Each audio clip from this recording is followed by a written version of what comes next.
हे everyone, welcome और welcome back to Raksha unplugged. कैसे हैं आप लोग? तो बात करने वाली हूँ यूट्यूब के आजकल का जो माहौल है उसके बारे में। स्पेशली वो जो व्लॉगर हैं, जो देवी जी हैं, उनके बारे में भी। हाँ भाई, अब देवी जी बोल देते हैं, कोई बात नहीं, क्योंकि अलग अलग नामों से उन्हें पुकारा जाता है तो उनसे ज़्यादा उनके फैंस को प्रॉब्लम होती है, तो उनको भी डिस्कस करेंगे। सबसे पहले मैं बताना चाहूँगी कि यूट्यूब पर कैसा कॉन्टेंट बिकता है। यूट्यूब पर अगर सबसे ज़्यादा कुछ बिकता है तो वो आपके आंसू हैं। आपके आंसू हैं। कई बार मुझे बहुत सारे कमेंट्स आते हैं कि ये वाले व्लॉगर के साथ ऐसा हो गया, प्लीज़ वीडियो बनाएं, उस वाले व्लॉगर के साथ ये सब हो गया, प्लीज़ वीडियो बनाएं। और जब मैं उनके व्लॉगर्स के वीडियोस देखने जाती हूँ या मैंने पहले से देखे होते हैं, तो कहीं ना कहीं मुझे वहाँ पर कुछ तो फिशी लगता है, जिसकी वजह से मैं उन व्लॉग्स पर रिएक्शन देने से खुद को पीछे खींच लेती हूँ। पता है इसकी वजह क्या है?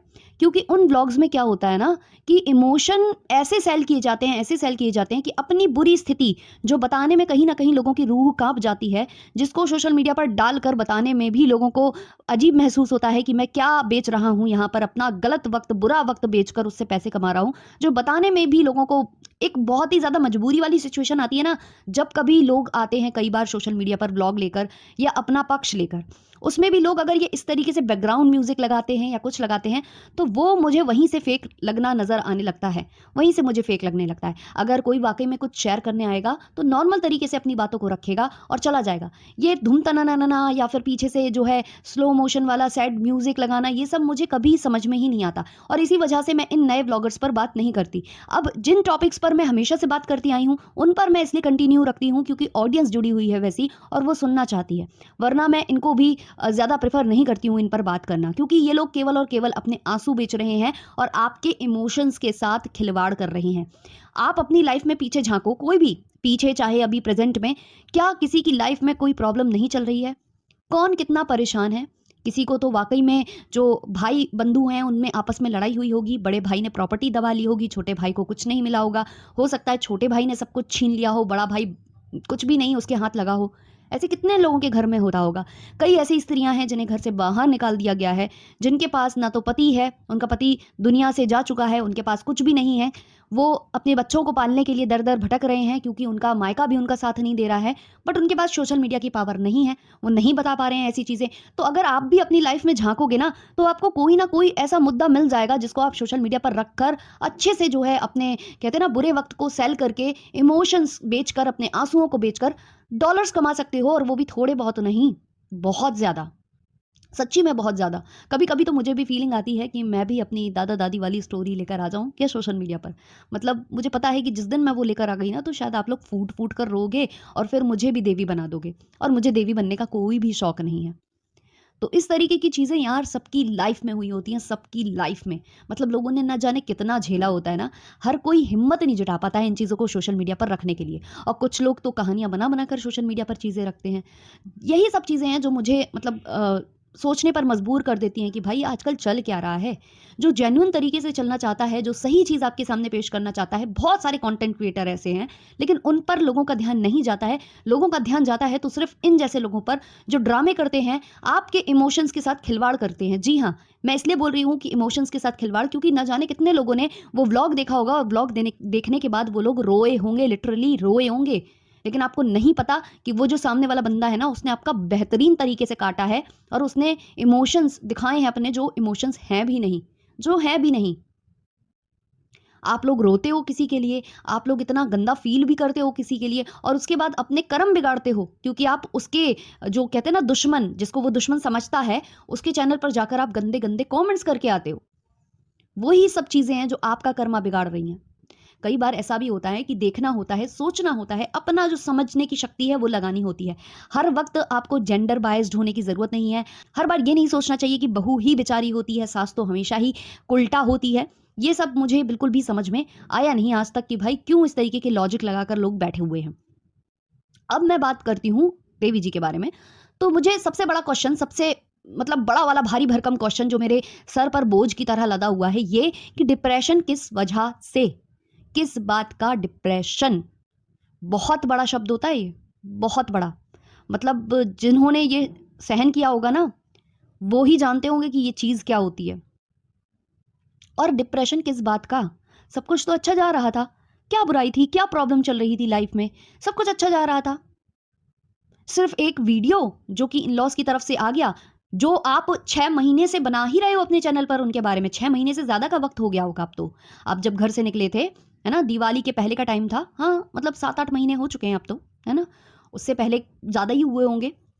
तो तब से आप जब से निकले हो, तब से आप लगातार वीडियोज़ बना रहे हो, लगातार दूसरे को डिप्रेशन दे रहे हो। अब अचानक से उनका अगर वीडियो आ जाता है, वो भी तब जब आप जो है उनके घर से लौट कर गए हो, मिलकर गए हो और वहाँ जाकर आपने फिर से एक व्लॉग छाप दिया कि वो जो सामने वाली थर्ड पर्सन है, ये है, वो है, बच्चियाँ बोल रही हैं कि गंदी है ना? नाम लेकर।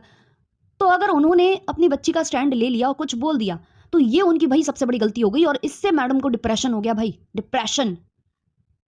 डिप्रेशन छोटी-मोटी चीज़ नहीं होती है और अगर आपको डिप्रेशन हुआ है, तो सबसे पहले आपको डॉक्टर के पास जाना चाहिए, ना कि सोशल मीडिया पर डिप्रेशन भी सेल कर दोगे आप।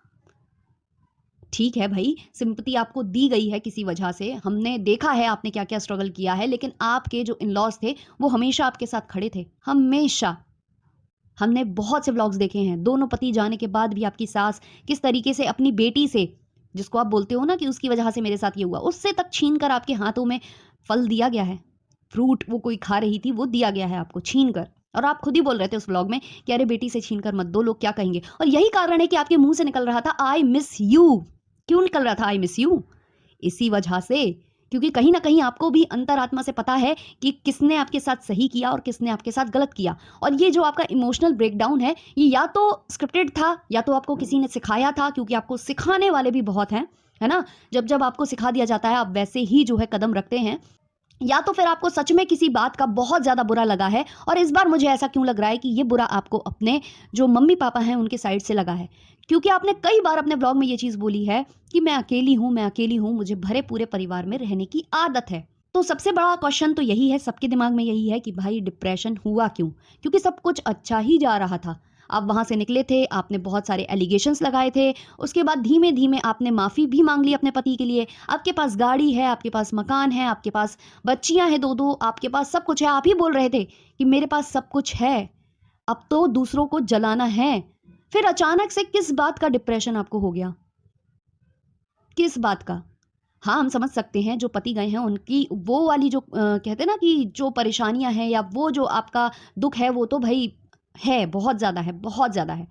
बट अभी तक वो शांत कैसे था फिर? अचानक से क्यों उठा? अचानक से जो आप इन-लॉज़ के घर होकर आए, उसके बाद से ही अचानक से कैसे उठ गया ये डिप्रेशन?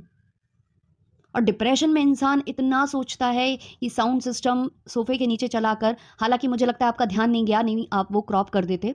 तो वो साउंड सिस्टम चल रहा है, आप कैमरे के एंगल्स बदल रहे हो, पहले आप राइट साइड से उसको लगाते हो कैमरे को, फिर आप लेफ्ट साइड से लगाते हो, फिर आप नीचे वाला एंगल भी लगाते हो कि आप ऐसे आओ कि आप बड़े दिखो, वो नीचे साइड से कैमरा लगाया गया।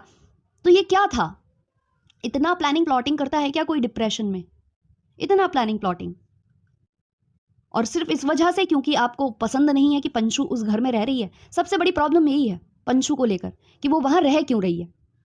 उसको भी घर से निकलना चाहिए। वो घर से निकल जाएगी, फिर से मैं एलिगेशंस लगाऊँगी और उनका सहारा बनने वाला कोई नहीं होगा। फिर वो मेरे आगे हाथ-पैर जोड़ेंगे। शायद यही है आपका सबसे बड़ा जो उद्देश्य।